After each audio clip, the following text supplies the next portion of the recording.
Buenos días, estudiantes de 11 grado. En el día de hoy realizaremos la lectura de la historia del paramilitarismo en Colombia de Edgar de Jesús Velázquez Rivera. Lo propio. La estrategia del Estado colombiano de formar, entrenar, armar y utilizar organizaciones armadas al margen de la ley contra aquellos que consideran sus enemigos no es reciente. Según Daniel García Peña Jaramillo, las raíces del paramilitarismo se encuentran en la vieja práctica de las élites colombianas de utilizar la violencia para obtener y mantener sus propiedades y sus privilegios, en connivencia con el Estado. Los antecedentes más cercanos se encuentran en los grupos que surgieron en la violencia en los años 40 y 45, cuando grupos privados como los denominados pájaros operaron con el apoyo y complicidad de las autoridades.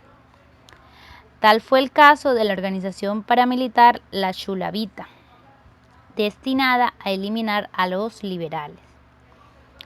En octubre de 1962 llegó a Colombia el general William Yarborough, quien era comandante especial del Welfare Center de Fort Bragg en Carolina del Norte, el mismo que sirvió de cuartel general a la 82 División, más conocida como los Green Berets o Boinas Verdes, recordados por su participación en la Guerra de Vietnam. La misión del general era recomendar crear organizaciones nuevas de tipo antiterrorista y grupos de lucha anticomunistas, al igual que la organización de grupos paramilitares secretos para llevar a cabo operaciones violentas contra la oposición. Así pues, en el contexto geopolítico de la Guerra Fría, el Frente Nacional 1558 a 1974, en los 70 se estableció el fundamento jurídico para la conformación de los grupos de autodefensa bajo el auspicio y control de las Fuerzas Armadas, mediante el Decreto Legislativo 3398 de 1965, que fue convertido en legislación permanente por la Ley 48 de 1968. Después se expidió la Resolución 005, por medio de la cual se aprobó el llamado Reglamento de Combate de Contraguerrillas. Para ese entonces se recomendó desde Estados Unidos, si una guerra limitada, convencional, entraña demasiados riesgos, entonces las técnicas paramilitares pueden proveer una manera segura y útil que permita aplicar la fuerza a fin de lograr los fines políticos. El paramilitarismo como estrategia contrainsurgente en Colombia ha sido una política del Estado. No ha sido un hecho aislado o coyuntural, ha correspondido a una ideología de terrorismo de Estado, con sus naturales variaciones dependiendo de las circunstancias de cada momento. En los años 80, en el contexto de la política de la paz impulsada por el presidente Belisario Betancur, los militares de la derecha y los narcotraficantes consideraron que el Estado había otorgado ventajas inadmisibles a las organizaciones subversivas, y desde su perspectiva ideológica e intereses se consideraban obligados a asumir la defensa del establecimiento, y para ello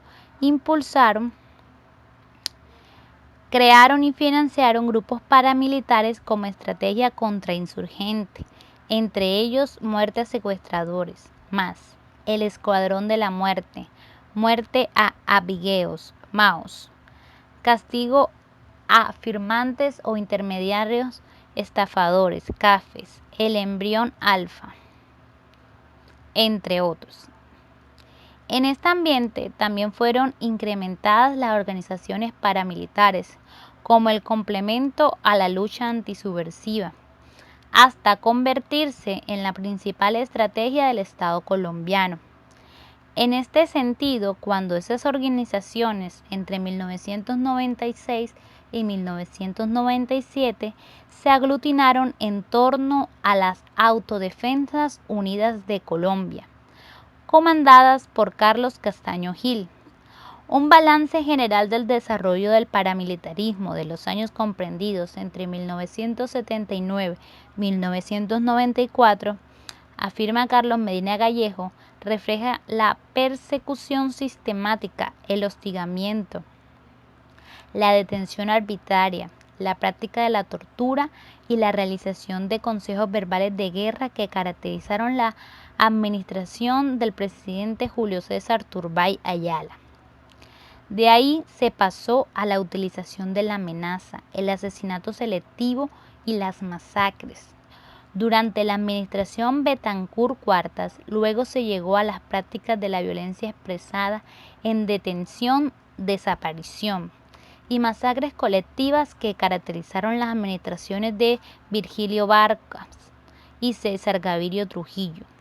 Según Medina Gallejo, en la primera parte de los años 80, las organizaciones paramilitares fueron la respuesta de los narcotraficantes contra el secuestro y la extorsión.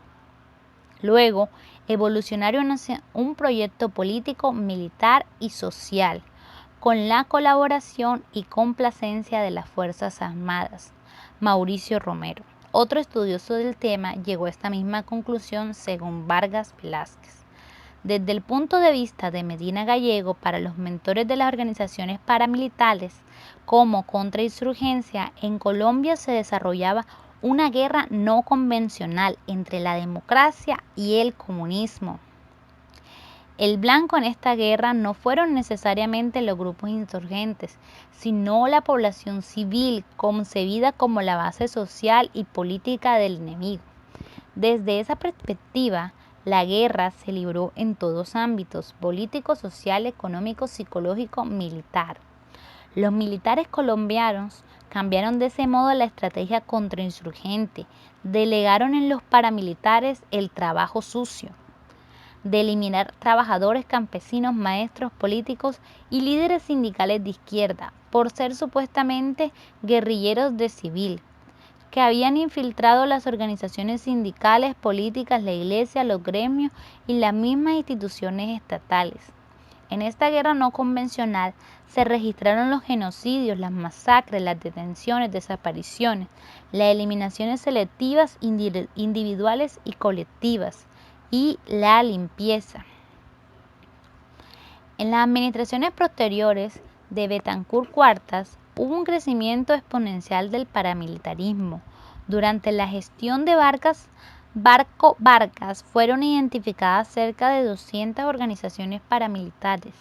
Durante esa misma administración, en 1988, el gobierno declaró ilegales a las autodefensas y estableció la tipificación de la conformación de estas como conducta punible mediante los decretos 813, 814 y 815. Por su parte, Gaviria Trujillo le declaró la guerra integral a la subversión, no al paramilitarismo. El presidente Ernesto Samper Pizano, por medio de su ministro de Defensa, Potero Sea, impulsó a las asociaciones comunitarias de vigilancia rural, Convivir, como una forma de regularizar el paramilitarismo. Las Convivir tuvieron su respaldo legal en los decretos 2535 de 1993 y 356 de 1994. Con la función de contribuir con labores de inteligencia para las Fuerzas Armadas y declaradas inexequibles en 1999. El Estado no recuperó las armas y sus miembros emplearon a ganaderos y narcotraficantes. Las Convivir tuvieron su principal epicentro en el departamento de Antioquia, donde fungía como gobernador Álvaro Uribe Vélez. Desde el punto de vista de García Peña Jaramillo, Dicha agenda marcó el inicio de los diálogos de paz el 7 de enero de 1999, ante la cual los paramilitares incrementaron las masacres y los sabotajes al proceso de paz con dicha guerrilla. El presidente Álvaro Uribe Vélez, 2002, 2006 y de 2006 a 2010 adoptó la Ley de Justicia y Paz o la legalización del paramilitarismo, en el sentido de asegurar la impunidad de sus acciones, permitirle legalizar sus bienes ilícitos y dotarles de facilidades para el ejercicio político. Un rasgo peculiar a todas estas administraciones fue su pasividad frente al crecimiento del fenómeno paramilitar. El paramilitarismo rompió los cauces dentro de los cuales los mantuvo sus mentores e invadió los poderes ejecutivo, legislativo y judicial. El DAS, Policía Secreta Colombiana, instituciones financieras, alcaldías, gobernaciones e incluso algunas universidades, según lo señalaron congresistas opositores al gobierno de Uribe Vélez. Se indican casos concretos que relacionan a los militares colombianos con paramilitares. Tal fue el caso de los grupos paramilitares en el Magdalena Medio, organizados por el combatiente militar de Puerto Boyacá, el coronel Luis Bohórquez, quien ante la prensa hablaba manifiesto: las autodefensas no entregarán las armas, las devuelven al mismo Estado quien un día los reclutó, los organizó y las armó. Era una obligación para los comandantes poder erradicar la guerrilla y el comunismo de la zona. Actualmente hay 15.000 hombres en armas. En ocasiones, los militares se presentaron en zonas rurales como paramilitares con sus insignias y prendas distintivas y actuaron como tales. El paramilitarismo como recurso para luchar contra la subversión es una política de Estado, así no esté consagrada legalmente. Se trata de una doctrina institucional aplicada sistemáticamente, que ha comprendido todas las instancias de la fuerza pública como lo muestra la anterior.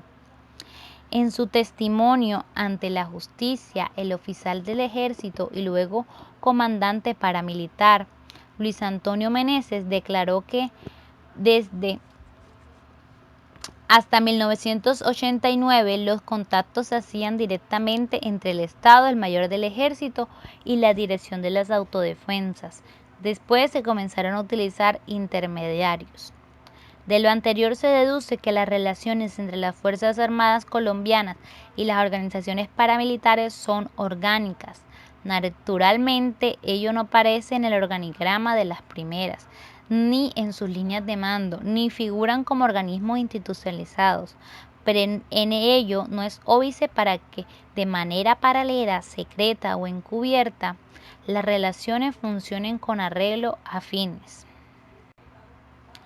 Las Fuerzas Armadas pasaron de tener el control sobre los paramilitares a ser controladas por estos, y el cambio de la naturaleza de este tipo de relaciones explica en parte la facilidad con que, además de expandirse, el paramilitarismo penetró la mayoría de las instituciones del Estado. Tanto el estamento catrense como los distintos jefes de Estado, cuando se cuestiona tal situación, la niegan rotundamente, y cuando las pruebas son incontrovertibles, evaden sus responsabilidades, afirmando que se trata de hechos aislados y que en modo alguno comprometen a las instituciones, y menos aún que se trata de una política de Estado, como ocurrió con la separación del ejército del coronel Hernán Mejía Gutiérrez por sus nexos paramilitares, según denuncias de organismos del control del Estado por parte de un subalterno suyo. El paramilitarismo, desembosado desde los años 80 del siglo XX, es una expresión del terrorismo del Estado. Quienes por diversos mecanismos estimularon el paramilitarismo aducen que fue a consecuencia de la ausencia del Estado, que permitió que la guerrilla pudiera ocupar territorios. Como consecuencia, ciudadanos que estaban indefensos en el campo se vieron obligados a organizarse para poder enfrentar la guerrilla.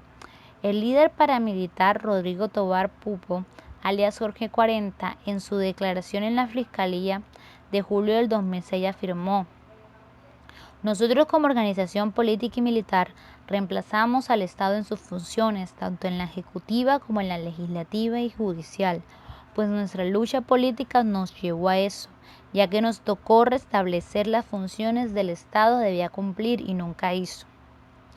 Esta tesis es compartida por la derecha colombiana, mientras se adelantan diálogos de paz entre el gobierno de Pastrana Arango y la FARC en el municipio de San Vicente del Guaguar, departamento del Caquetá, a los cuales se opuso tenazmente Uribe Vélez y las autodefensas. El 23 de julio del 2010, en Santa Fe de Ralito, departamento de Córdoba, se firmó un documento entre las líderes de la AUC y un grupo de 32 políticos, la mayoría de filiación conservadora, cuyos postulados hablan de refundar la patria y firmar un nuevo contrato social.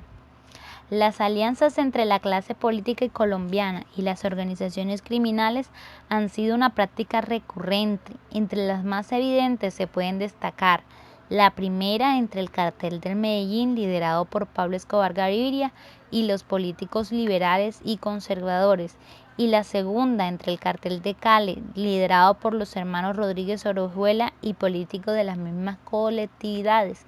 Y la tercera alianza ocurrió entre el sector de la clase política, diversos estamentos y paramilitares.